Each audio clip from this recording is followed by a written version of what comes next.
அன்பான சகோதரர்களே, இந்தியாவில் பிஜேபி ஆட்சி வந்த பிறகு ஏராளமான சீரழிவுகளும் பிரச்சனைகளும் நாளுக்கு நாள் அதிகமாக வருவதை நாம் பார்த்து கொண்டிருக்கிறோம். பிஜேபி என்று சொல்லக்கூடிய அமைப்பு, அதேபோல RSS, அதேபோல விஹெச்பி என்று சொல்லக்கூடிய இந்த அமைப்புகள் எல்லாம் ஒரே தாயினுடைய வயிற்றில் பிறந்த பிள்ளைகள் போன்றுதான்.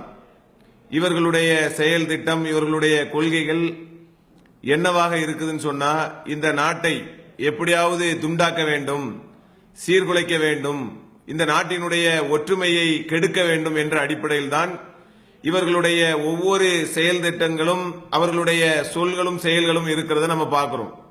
தங்களுடைய இந்த எண்ணங்களை வெளிப்படுத்துவதற்காக அவர்கள் இன்னைக்கு ஆட்சியில் இருக்கிறார்கள்.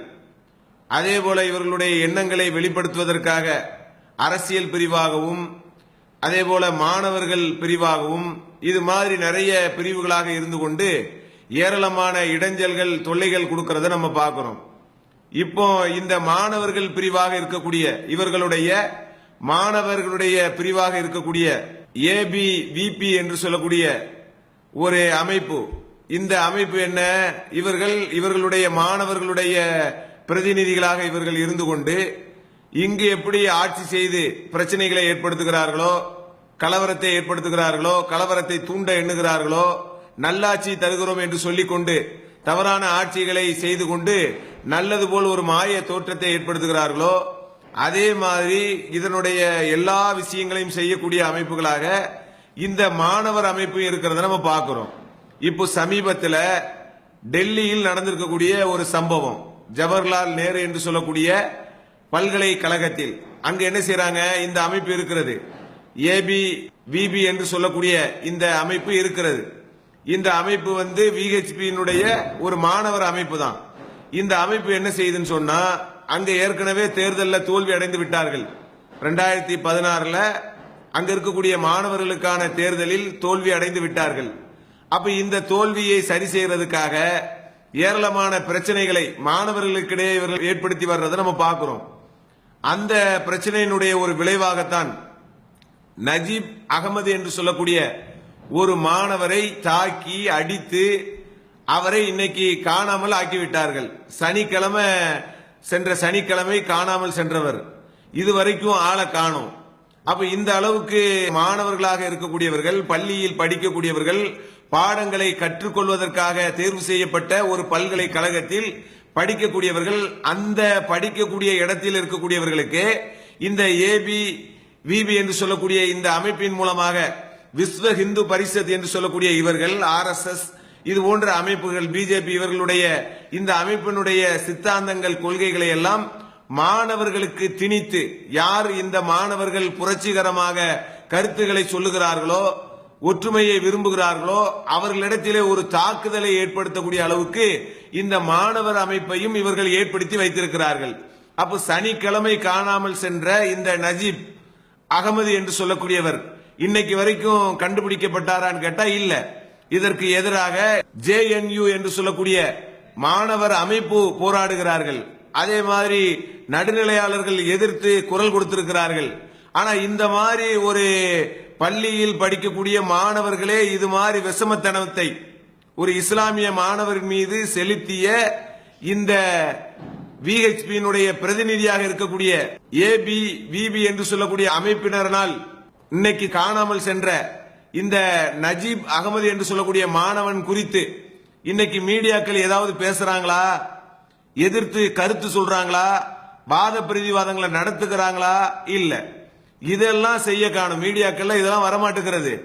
அரசாங்கம் இதை கவனிப்பது இல்லை. இந்த மாதிரி மாணவர்களுக்கு இது மாதிரி வெறித்தனங்களை ஊட்டலாமா, இது மாதிரி வெறித்தனங்களை இவர்களுக்கு ஊட்டக்கூடிய இவர்கள் மாணவர்களாக இருக்க தகுதி பெற்றவர்களா என்று விவாதங்களை இன்னைக்கு தொலைக்காட்சிகளில் நடத்துறாங்களா? நடத்த கிடையாது. தொலைக்காட்சிகளை எது நடத்துறாங்க, பொது சிவில் சட்டம் தேவையா தேவையில்லையா அப்படிங்கிற விவாதங்கள் நடத்தப்படுறதை நம்ம பார்க்கிறோம். இந்த பொது சிவில் சட்டம் கூட இப்படி விவாதம் நடத்தக்கூடிய தொலைக்காட்சிகள் இன்னைக்கு இந்தியா முழுவதும் பாஜக அரசால் இன்னைக்கு பொது சிவில் சட்டம் கொண்டு வருவதற்கு துடிக்கிறார்களா இல்லையா? இந்த துடிக்கக்கூடிய இந்த பாஜக அரசு நல்ல எண்ணத்தில் இந்த சட்டத்தை கொண்டு வர முனைகிறார்களா? பொது சிவில் சட்டம் என்று சொல்லக்கூடிய இந்த சட்டத்தை நல்ல எண்ணத்தில் தான் கொண்டு வர இருக்கிறார்கள் அப்படின்னு இன்னைக்கு மீடியாக்கள் கொண்டு போறதை நம்ம பார்க்கிறோம். குறிப்பாக ஒரு தொலைக்காட்சி அவர்கள் ஒரு விவாதத்தை நடத்துகிறார்கள். அந்த விவாதத்தை மதுரையில் நடத்துகிறார்கள். நடத்தும் போது நடத்தி முடிச்ச பிறகு நிகழ்ச்சியினுடைய தொகுப்பாளர் சொல்லுகிறார், எந்த மாற்று கருத்தில் உள்ளவர்கள் கூட பொது சிவில் சட்டம் விவாதத்திலே கலந்து கொண்டவர்கள் கிட்டத்தட்ட ஒரு 6 பேர் இருக்குன்னு வச்சுக்கிடுவோம். 4 பேர் பொது சிவில் சட்டம் தேவை என்ற கருத்தில் தான் இருக்கிறார்கள். ஆனால் அது பிஜேபியினுடைய அரசு கொண்டு வரக்கூடாது என்று நினைக்கிறார்கள் அப்படிங்கிற ஒரு கருத்தை பதிய வைக்கிறத நம்ம பார்க்கிறோம். பிஜேபியினுடைய அரசு இன்னைக்கு பொது சிவில் சட்டம் கொண்டு வருவதற்கு நல்ல நோக்கமா பிரதமர் மோடி பேசுகிறார். என்ன பேசுறாரு? இந்த இஸ்லாமிய பெண்கள் அடிமைப்படக்கூடாது, இஸ்லாமிய பெண்கள் உரிமையாக வாழ வேண்டும் என்றுதான் நான் ஆசைப்படுகிறேன் அப்படிங்கிற மாதிரி பிரதமர் மோடி சொல்லி, அதனால் பொது சிவில் சட்டம் தேவை என்பது போன்ற ஒரு கருத்தை இந்த உலகத்திற்கு கொண்டு வர்ற மாதிரி இவர்கள் ஒரு தோற்றத்தை ஏற்படுத்துகிறார்கள். அப்படி அதுல உண்மையான கருத்துடையவர்களாக இருந்தால் மோடியோ அல்லது பிஜேபியோ அல்லது அதனை முட்டுக் கொடுக்கக்கூடிய தொலைக்காட்சிகளோ அந்த நிகழ்ச்சி தொகுப்பாளர்களோ உண்மையிலேயே பொது சிவில் சட்டம் ஒன்றை கொண்டு வந்து இஸ்லாமிய பெண்களுக்கு நியாயத்தை நீதியை நிலைநாட்ட விரும்பக்கூடியவர்களாக எண்ணமுடையவர்களாக இருந்தால் இவர்கள் எதுல உண்மையாளர்களாக இருக்கணும்? இன்னைக்கு இஸ்லாமிய பெண்கள் எவ்வளவோ சிரமப்படக்கூடியவர்களாக இருக்கிறார்கள், வசதி வாய்ப்பு இல்லாதவர்களாக இருக்கிறார்கள், பொருளாதாரத்திலே பின்தங்கியவர்களாக இருக்கிறார்கள். அதே மாதிரி இஸ்லாமிய ஆண்கள் பொருளாதாரத்திலே பின்தங்கியவர்களாக இருக்கிறார்கள். அப்ப அந்த மாதிரி பொருளாதாரத்தை இஸ்லாமியர்களுக்கு கல்வியை கொடுத்து பொருளாதாரங்களை அள்ளி கொடுத்து அது மாதிரி ஒரு ஏற்பாடு செய்யறாங்களா? இல்ல. இஸ்லாமியர்களுக்குன்னு ஒதுக்கக்கூடிய சிறுபான்மை தொகை கூட முஸ்லிம்களுக்கு போகுதான்னு கேட்டா கிடையாது. முஸ்லிம்களுக்கு மத்திய அரசால் கொடுக்கக்கூடிய சிறுபான்மை தொகைகள் அந்த ஒரு கல்வி தொகையாவது முஸ்லிம்களுக்கு சரியா போகுதா? அது குறித்து மத்திய அரசு கவலைப்படுதா? அது குறித்து மோடி கவலைப்பட்டாரா? பிஜேபி கவலைப்படுகிறதா? அப்ப இஸ்லாமியர்களுடைய பொருளாதாரம் குறித்து கவலை இல்ல, இஸ்லாமியர்களுடைய உயிரை குறித்து கூட இவங்களுக்கு கவலை கிடையாது. குஜராத்தில் இஸ்லாமிய பெண்களை கற்பழித்து கொலை செய்தவர்கள் தானே. அதே போல இஸ்லாமிய பெண்களை திருமணம் செய்யுங்கள், அவர்களை இந்துக்களாக மாற்றுங்கள் என்று ஒரு வெறித்தனத்தை இவர்களுடைய அடிவருடிகளாக இருக்கக்கூடிய விஹெச்பி போன்ற அமைப்பினர்கள் சொல்லும் போது அதிலே ஆனந்தம் அடையலையா இவங்க? அப்ப இஸ்லாமிய பெண்களை சீரழிக்கக்கூடிய எல்லா வேலைகளையும் செய்துவிட்டு இஸ்லாமியர்களுடைய வாழ்வுகளை அளிப்பதற்கான அனைத்து காரியங்களையும் செய்துவிட்டு தலாக் என்று சொல்லக்கூடிய முத்தலாக் என்று சொல்லக்கூடிய ஒரு முறையினால் இஸ்லாமிய பெண்கள் பாதிக்கப்படுகிறார்கள், அதனால் பொது சிவில் சட்டத்தை நான் கொண்டு வர நாங்கள் இருக்கிறோம் என்று சொல்லுவது இந்த பிஜேபியினுடைய நயவஞ்சகத்தனம் இல்லையா? மோடியினுடைய நயவஞ்சகத்தனம் இல்லையா? அப்ப தெளிவாக தெரிகிறது இது நல்ல எண்ணத்தில் கொண்டு வரப்படக்கூடிய சட்டம் கிடையாது. இவர்கள் திட்டமிட்டு ஒரு பொது சிவில் சட்டம் என்று ஒன்றை கொண்டு வந்து அதன் மூலமாக இஸ்லாமியர்களுடைய நம்பிக்கையின்பால் கை வைப்பதற்காக அவர்கள் முனைகிறார்கள் என்பதுதான் நம்மளுடைய பிரதான குற்றச்சாட்டு. எப்படி மாணவர் என்று சொல்லக்கூடிய ஒரு அமைப்பை ஏற்படுத்தி கொண்டு மாணவர்களுக்கிடையே கலவரங்களை ஏற்படுத்தி சக மாணவனாக இருக்கக்கூடிய நஜீப் அகமது என்று சொல்லக்கூடிய அவரை கொலை செய்தார்களா, அவர்களை என்ன செய்தார்கள் இன்னைக்கு தெரியல. அதற்காக இன்னைக்கு மீடியாக்கள் கொதிக்கல, பிரதமர் கொதிக்கல. இப்படி இவர்கள் எல்லா இடத்திலும் மாணவர்கள் என்றால் அங்கு வந்து விடுகிறார்கள், அரசியல் என்றால் அங்கு வந்து விடுகிறார்கள், வக்கீல் என்றால் அங்கு வந்து விடுகிறார்கள், டாக்டர் என்றால் அங்கு வந்து விடுகிறார்கள். இப்போ சட்டம் சொன்னா பொது சிவில் சட்டம் என்ற பெயரிலே இஸ்லாமியர்களுக்கு வழங்கப்பட்டிருக்கக்கூடிய உரிமைகளை பாதிக்கக்கூடிய வேலைகளைத்தான் செய்வதற்கு தான் இவர்கள் முனைகிறார்கள் என்பதுதான் முதல் விஷயம்.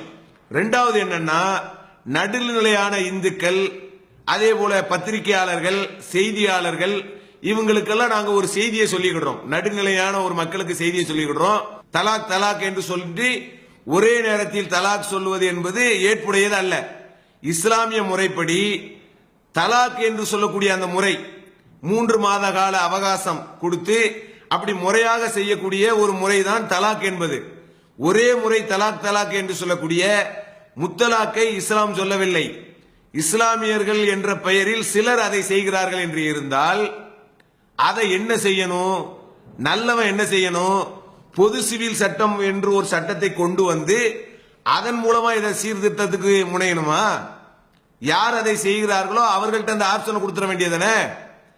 இயற்கையிலேயே இன்னைக்கு வாழக்கூடிய இந்த இந்தியாவில் திருமண முறைப்படி, தலாக் என்று சொல்லக்கூடிய முறைப்படி 95% இஸ்லாமிய பெண்கள் நிம்மதியாக வாழுகிறார்கள். ஏன் நிம்மதியாக வாழ்றாங்க? இஸ்லாம் சொல்லி தந்திருக்கக்கூடிய முறைப்படி, அழகான ஒரு முறைப்படி 95% இஸ்லாமிய பெண்கள் அந்த முறைப்படி தலாக்கை பெற்று அழகான ஒரு வாழ்க்கை வாழ்ந்து கொண்டிருக்கிறார்கள். ஆனா மாற்று மத சகோதரர்கள் சகோதரிகள் அவர்களுக்கு இது மாதிரி தலாக்கு இல்லாதனால, இது மாதிரி அழகிய முறைகள் இல்லாததுனால என்ன செய்யறாங்க? கணவனை பிடிக்கலையா, மனைவியை பிடிக்கலையா, ரொம்ப காலம் கோர்ட்டுக்கு போய் கேஸுக்கு போய் ரொம்ப காலம் இழுத்தடிப்பாயி அதனால ஏற்படக்கூடிய அந்த பிரச்சனைக்கு பதிலா அவரை கொலை செஞ்சிடலாம் அப்படிங்கிற ஒரு முடிவுக்கு வந்து விடுகிறார்கள். இதையெல்லாம் நம்ம சாதாரணமா சொல்லல, பேப்பரில் பார்த்து சொல்லுகிறோம், நீதிமன்றங்களே சொல்லுகின்றன, காவல்துறை சொல்லுகின்றன. அநியாயமாக இவர்கள் கொலை செய்யப்படுகிறார்கள். கள்ள காதலனோடு கள்ள காதலியோடு சேர்ந்து கொண்டு கொலைகள் நடக்கின்றன.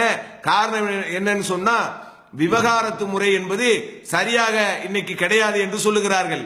ஆனா இன்னைக்கு இஸ்லாமிய நிலை என்ன?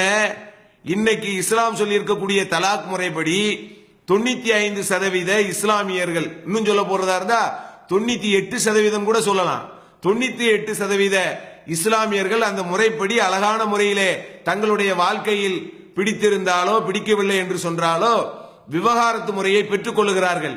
ஆனால் 2% அளவுக்கு முத்தலாக் என்று சொல்லக்கூடிய ஒன்றை சிலர் அரிதாக, ரொம்ப அரிதாக சிலர் பயன்படுத்துகிறார்கள். அதற்கு எதிராக தான் கோர்ட்டில் என்ன செய்கிறது? வழக்கு போகிறது. அப்ப 2% பேர் பாதிக்கப்பட்டிருக்கிறாங்க. அதுவும் தவறான இஸ்லாமிய நம்பிக்கையில் இல்லாத ஒன்றின்பால் பாதிக்கப்பட்டிருக்கிறார்கள் என்று இருந்தால் 98% பேர் தலாக் என்று சொல்லக்கூடிய முறையின்படி நன்மையை அடைந்து கொண்டிருக்கிறார்களா இல்லையா? அதனுடைய பயனை அடைந்து கொண்டிருக்கிறார்களா இல்லையா? அவர்களுடைய சட்டத்தில் நீ கை வைப்பதற்கு பொது சிவில் சட்டம் என்ற ஒன்ற பெயரில் உள்ளே நுழைந்தால் எப்படி நம்ம ஏத்துக்கிட முடியும்? அப்ப இந்த மாதிரி ஒரு முறைகளை தான் என்ன செய்கிறது? மத்திய அரசாங்கம் இதை செய்கிறது.